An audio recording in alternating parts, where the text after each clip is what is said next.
Bienvenue dans les entretiens Restez dans le flow. Le podcast d'une MeToo où l'on se raconte et partage avec des invités, des professionnels, des parcours de vie, des résiliences.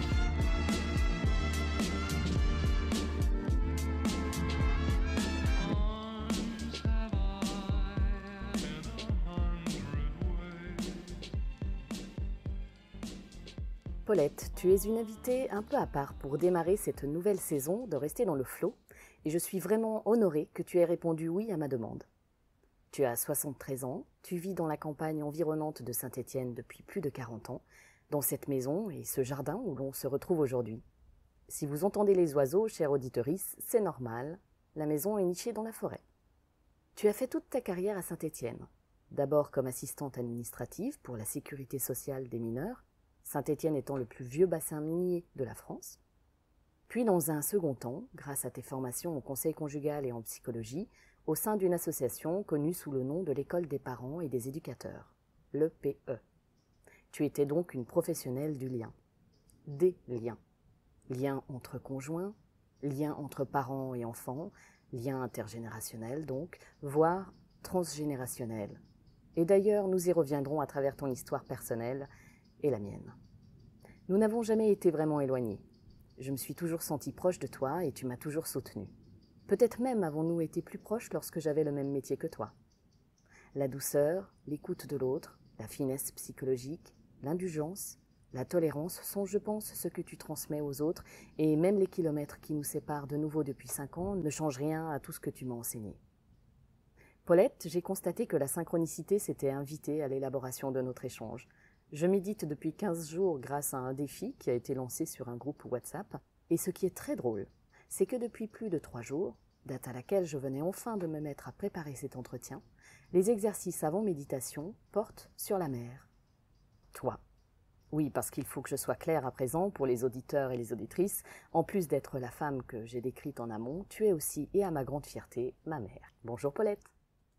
Bonjour Florence. Alors puisque je parlais de ces exercices de méditation, j'en profite pour te poser la première question. Quelle a été la plus grande douleur ou la plus grande déception de ta vie ?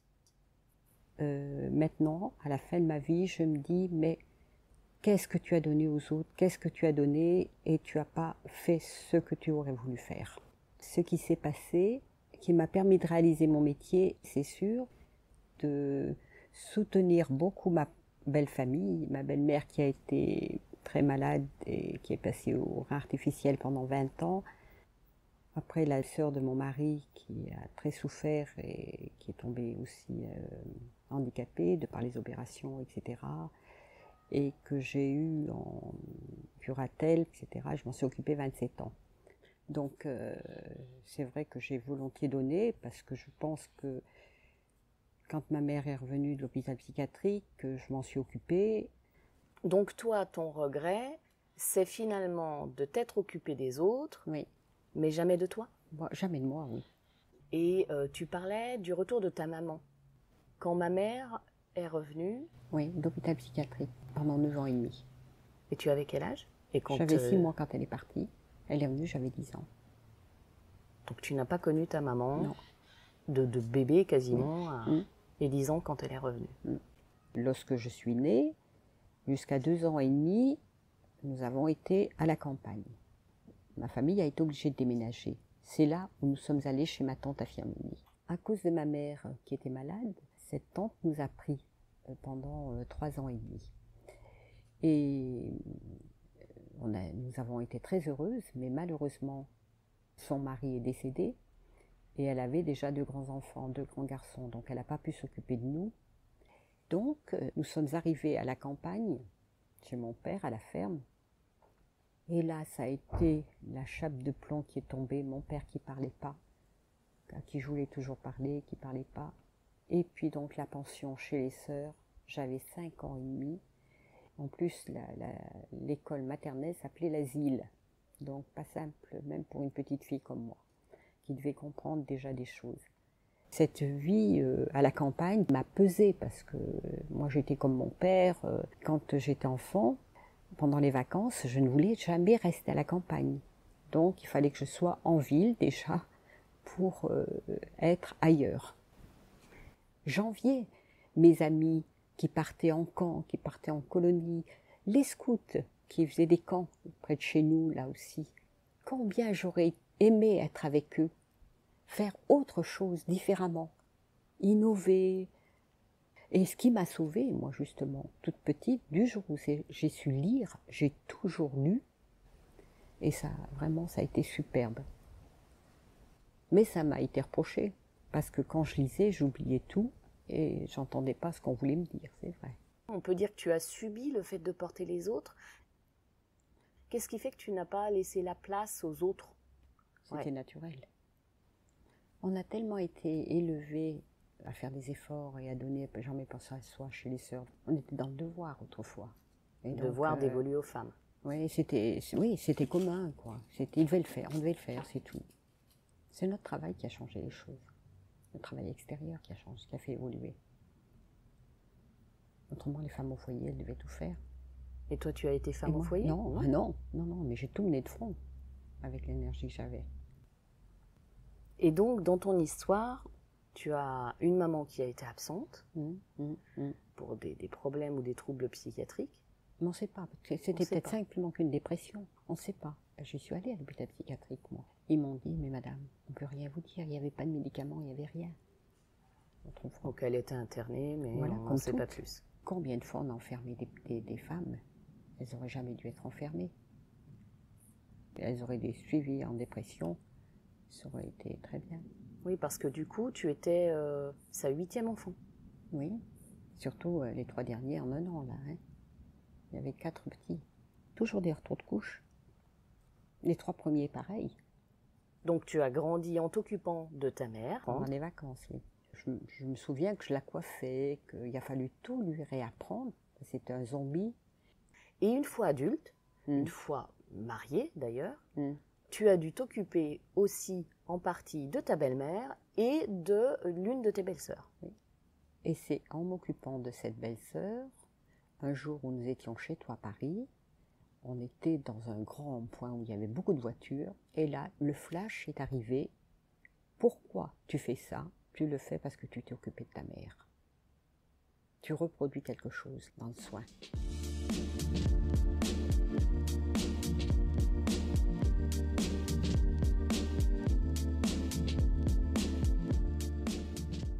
Si je te dis survivante, est-ce que ce terme-là te parle? Oh, et combien? Je suis survivante. Parce que malgré tout ce qui s'est passé, j'ai eu un mari qui a été bon, qui m'a ouvert à beaucoup de choses, parce que la vie était là avec lui, vraiment, ça a été superbe. Mais nous avons fait beaucoup de grandes fêtes chez nous. Et là, j'ai fait plein de choses intéressantes, j'ai aimé accueillir, j'étais heureuse avec tous les gens, mais je me dis que j'ai fait beaucoup. J'avais en moi une énergie très importante qui m'a portée énormément. Mais aussi, c'est grâce à tous les gens que j'ai rencontrés qui m'ont reconnu, qui m'ont aidé, qui m'ont porté par toutes leurs paroles, par toute leur manière d'être, et cette identification que j'ai pu faire à ces personnes, professionnelles ou amicales. Là, ça a été la survie pour moi. Mais la survie par rapport à quoi? Par rapport à quel événement? Eh bien, cette vie qui était un peu terne chez moi, c'est des choses qui ont été très dures à vivre.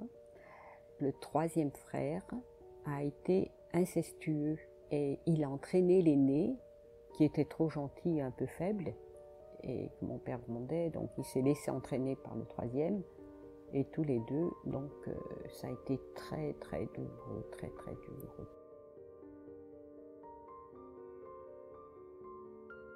Ils avaient quel âge?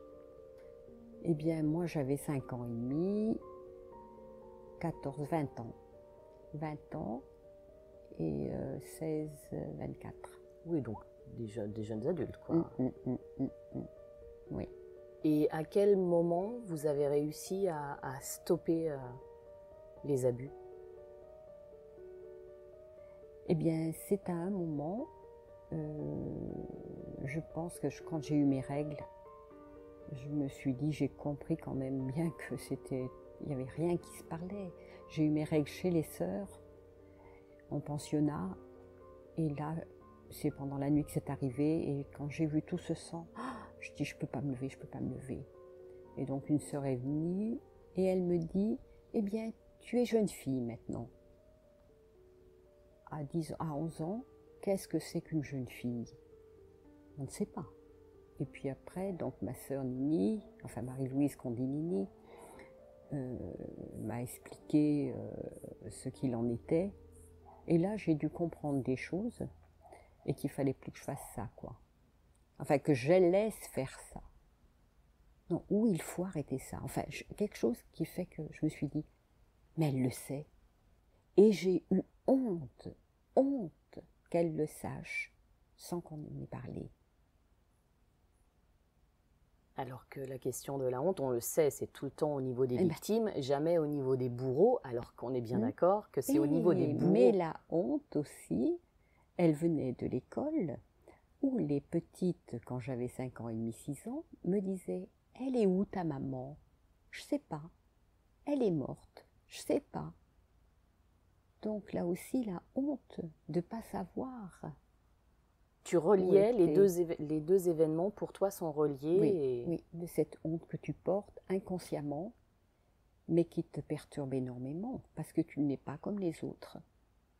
Et justement, quand je parle du pensionnat, il m'était très dur d'apprendre, et je sais que le ça, CCDIA, va avec le savoir.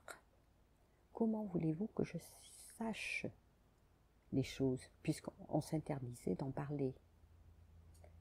J'ai reçu une gifle magistrale de mon père à 8 ans, parce qu'une cousine de ma maman me dit « Tu diras à ton papa que nous allons voir ta maman dimanche. » J'arrive à la maison, la bouche en cœur, je lui sais, la cousine de maman, elle m'a dit de te dire, et là, paf, une claque, et pas une parole. Oui, c'est l'incompréhension totale. Totale. Maintenant, au pensionnat, donc, pour apprendre, je reviens à ce que je disais, c'était très dur, et le soir, à l'étude, les sœurs nous faisaient réciter nos leçons. Là, tout sortait. Donc, je pensais que ça pouvait être engrangé. C'est pas le mot que j'aurais dit à cette époque. Mais le lendemain, en classe, avec une autre sœur, au moment d'être interrogée, j'étais tétanisée, rien ne sortait, parce que j'avais l'impression qu'elle me pénétrait par son regard et qu'elle voyait que j'étais sale en moi.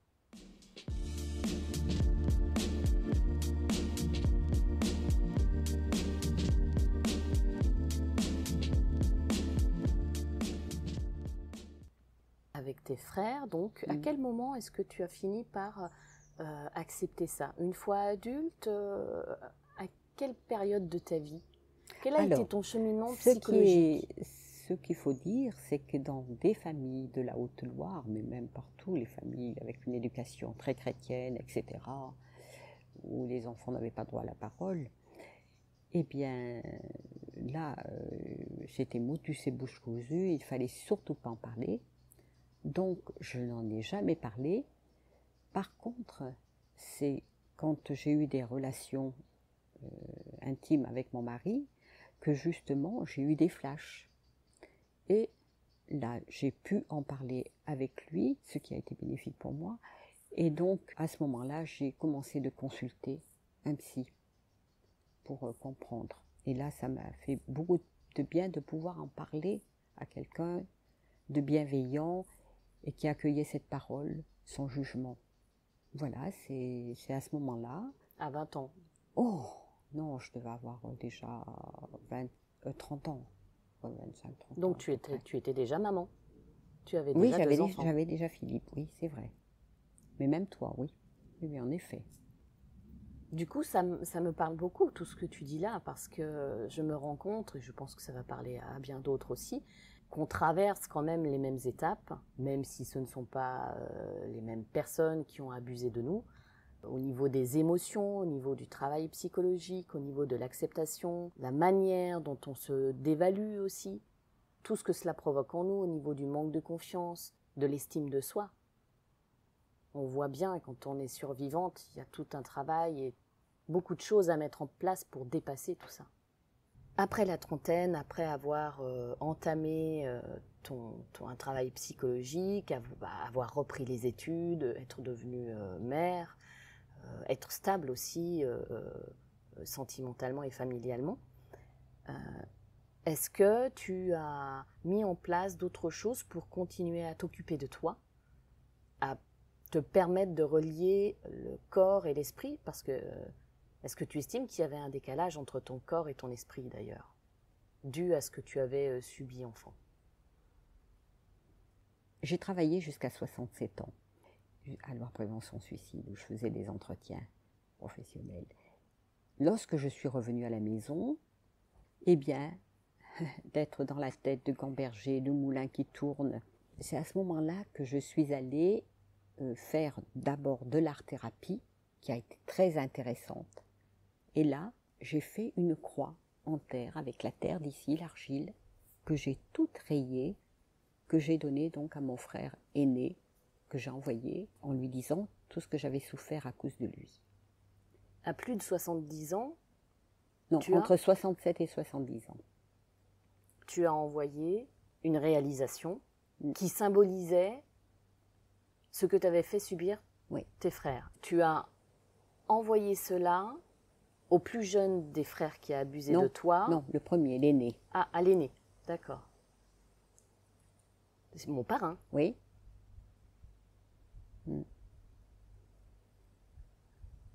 Un peu comme si tu voulais rendre à César ce qui appartenait à César. Tu te débarrasses du bullshit. Tout en me disant que c'est pas lui qui aurait dû la recevoir, cette lettre. Lui, il en fait partie, mais c'était pas le plus virulent. Et donc, à plus de 70 ans, tu as commencé, après ta retraite, à faire plein d'exercices, à prendre soin de ton corps. Alors, après l'art-thérapie, ça n'était pas tout à fait résolu.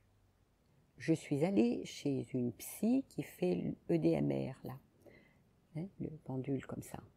Et là, ça m'a beaucoup aidée, parce que justement, j'ai pu comprendre que j'étais restée scindée en 3 parties, c'est-à-dire la naissance où j'ai perdu ma mère, à 5 ans et demi, lorsque je suis arrivée au pensionnat, avec mon père qui ne parlait pas, et le pensionnat, et puis je me suis nommée à 12-13 ans comme le feu follet. J'ai entendu l'autre jour quelqu'un dans un film qui parlait de feu follet. C'est quand on ne sait pas qui on est et qu'on se cherche complètement. Donc c'était l'adolescence. Alors là, ça m'a beaucoup aidée. Mais ce n'était pas tout à fait résolu. Là, après, je suis allée chez une personne qui fait l'hypnose. Elle m'a demandé, comme à tous, de quoi je voudrais parler. Et puis bon, je commençais de m'apaiser, de partir un peu. Et c'est le mot intelligence. J'ai toujours douté de cette intelligence.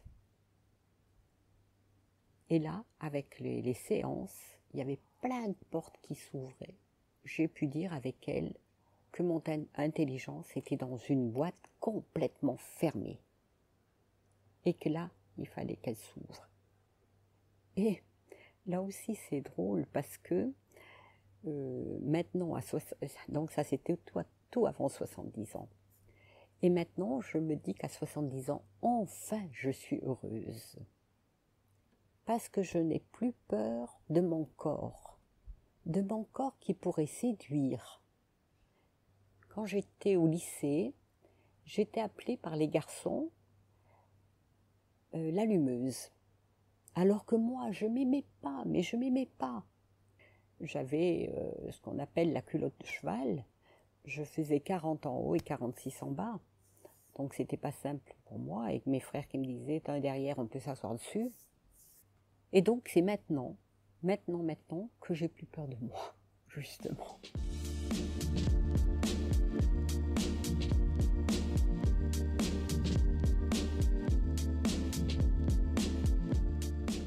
niveau transgénérationnel. Comment tu as vécu en tant que maman le fait que je t'apprenne que moi aussi j'avais été violée? Parce que je me souviens très bien le moment où je te l'ai appris officiellement, on va dire. Nous étions dans ta voiture toutes les deux. Je pense que tu avais dû me récupérer au lycée ou quelque chose comme ça. On était sur l'autoroute et je t'ai informée. En tout cas, moi, c'est le souvenir que j'en ai. C'est intéressant de voir toi ce qu'il en est. Je t'ai dit ce que j'avais vécu, ce que j'avais subi, et puis j'ai dit, bon, maintenant à ton tour. C'est-à-dire que j'avais toujours su que toi aussi, tu avais été victime de viol. Alors que à aucun moment, nous n'en avons parlé. J'avais peut-être 17 ou 18 ans, jamais auparavant on en avait parlé, ou je n'avais surpris de conversation, ou rien. Est-ce que tu te souviens de ce moment-là? Et au-delà de ça, comment tu as vécu ça en tant que maman? En une minute. Ah ben ça a été très perturbant, énormément perturbant, et pour papa aussi. Ça a été affreux pour nous de découvrir ça. À propos de ce qui s'est passé pour toi, la première chose, c'est lorsque je suis revenue le soir, que tu m'as dit, tu avais 10 ans, et tu m'as dit, maman, si je vous aimais pas, papa et toi, je ferais une fugue. Donc c'était rassurant pour nous.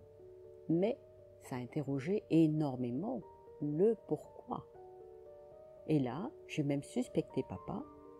Et puis je me dis, non, mais c'est pas possible. Mais j'ai jamais suspecté Pépé. Ça m'est jamais venu à l'idée. Bon, le temps a passé. Quand tu as eu 13 ans, un jour aussi où je reviens, tu me dis, presque au même endroit dans la salle près du téléphone, que tu avais téléphoné à notre ami qui était psychologue d'abord à Saint-Étienne puis à Lyon. Et là, donc, tu me dis ça, j'en parle à papa et il me dit, mais qu'est-ce que c'est que cette affaire, etc. Je lui dis, écoute, c'est ton ami, vous peignez ensemble toutes les semaines, donc là, téléphone-lui. Il téléphone à Gérard, Gérard lui explique que tu souffrais, qu'il t'avait envoyé au CMPP à Saint-Étienne. À l'époque, tu faisais des malaises vagales. Tu n'as rien pu dire à ce moment-là. Au CMPP, on te disait que tu étais très proche de moi.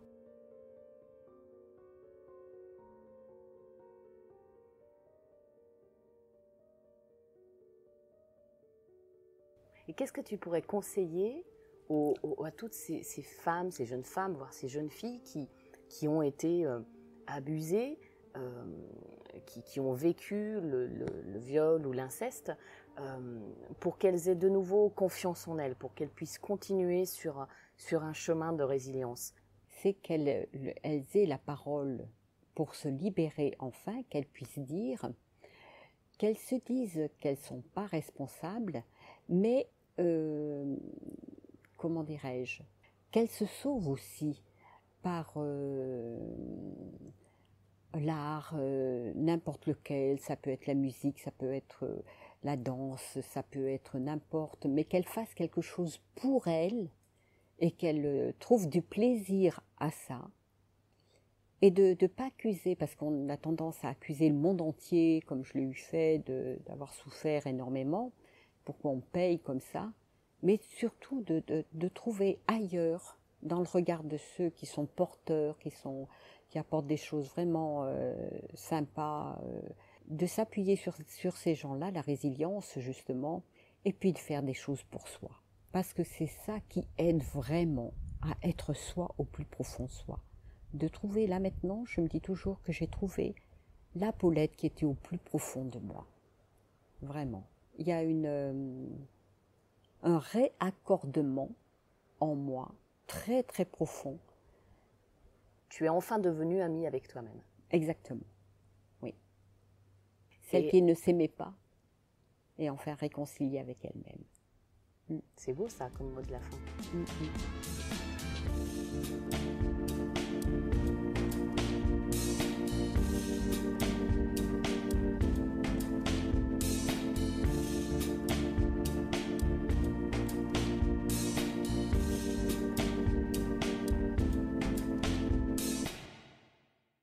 Vous souhaitez m'encourager à continuer ce podcast? Alors n'hésitez plus. Allez sur iTunes, mettez 5 étoiles et laissez un commentaire d'encouragement. Merci.